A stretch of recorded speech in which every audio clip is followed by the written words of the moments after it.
Attention deficit disorder, autism, autoimmune disease, neurodegenerative disease, depression, anxiety, or any other symptom, illness, or condition that might be coming to your mind right now. It is very common to hear that one of the main causes of these modern problems lies in genetics. But I want to propose an exercise in a reflection here and let you draw your own conclusions. So, for that, imagine a boy being born in a small village in the countryside, a natural home birth with no interventions. Right after, he is breastfed. In childhood, there is no fast food, no soda, no boxed juice. His diet is simple and natural. Fresh vegetables from the family garden, local fish, meat, seeds, dairy products, all products set close to home. His daily routine is going to the neighborhood school and then helping his parents with farming tasks, where they plant and raise animals without using pesticides. After all, it makes no sense to poison what's going to end up on their own plate. The air is clear, there is no pollution, and when they get sick, the family uses local herbs. An ancient knowledge passed down from generation to generation, and it works.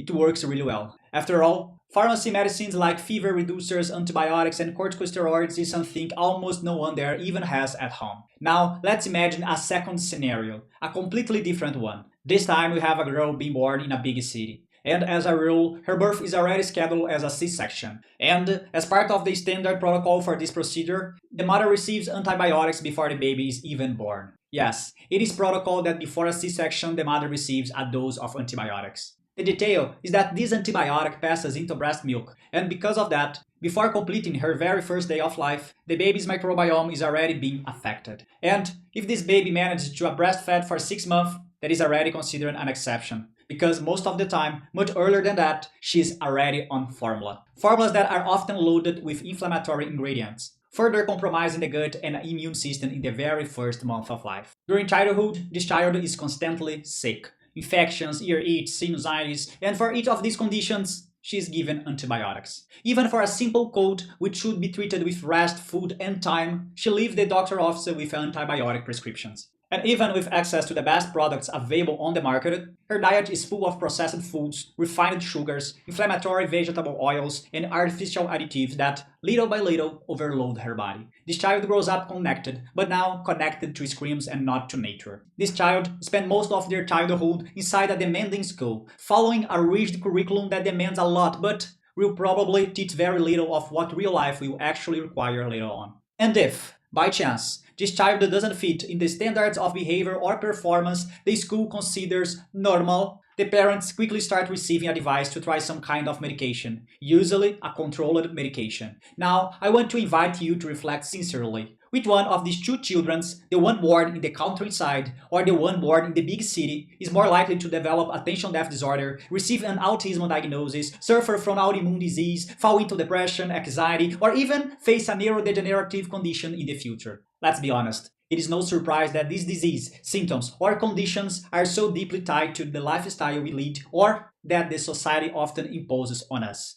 And now imagine this cycle repeating itself. That child that born without health grows up and builds a relationship with another person who also lacks health. And the result of this union is the birth of a yet another child who is not healthy either. A child already more fragile, more vulnerable, and who grows up in an environment even more toxic and inflammatory than the generation before. This keeps perpetuating generation after generation, only getting worse. That's why it should come as no surprise that today we face such alarming rates of neurological, psychiatric, behavioral, autoimmune, and metabolic diagnoses. To say that it's all genetics, that there is nothing to do but accept the situation and invest in expensive medications that most of the time have no long-term studies on their effects on the body, sorry, but that makes no sense at all. And here is the curious thing. On the medication label or on the prescription you got for the controlled drug, there is probably not a single line about nutrition, nothing about sleep, nothing about detox, nothing about the role of the gut microbiome or the impacts of environmental toxins, and much less about the importance of walking barefoot on grass, feeling the sun or skin, or simply breathing clean air and being in contact with nature. In fact, those who talk about these things are often ridiculed and looked down upon,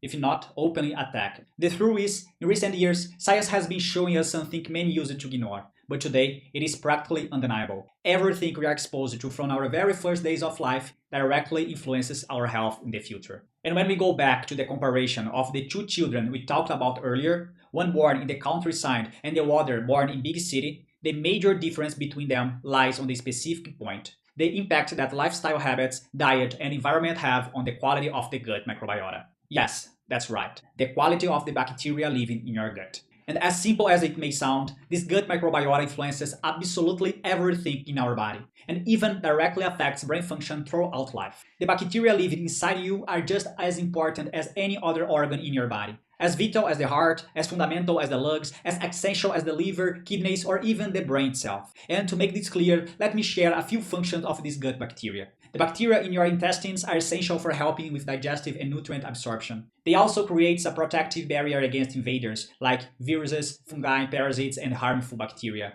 Our gut bacteria also helps prevent infections and neutralize toxins that reach our intestines every single day. They even produce vitamins and compounds that are crucial for keeping both your body and your brain in balance. On top of that, they play a role in hormone regulation, sleep quality, inflammation control, and even mood and behavior. And I am only highlighting a few of the many functions of your gut microbiota here. So notice how wide-ranging the role of these bacteria is for your health. That's why it's so important to understand that the good bacteria in your gut and a well-cared for gut health directly influence your physical, mental, immune, and metabolic health. It doesn't matter what your diagnosis is. It doesn't matter if you face asthma attacks, food allergies, diabetes, obesity, autoimmune disease, or mental disorders. Improving your gut health and restoring balance to your intestinal flora is not just a suggestion. It is a fundamental, it is an indispensable step for you to regain your health and quality of life.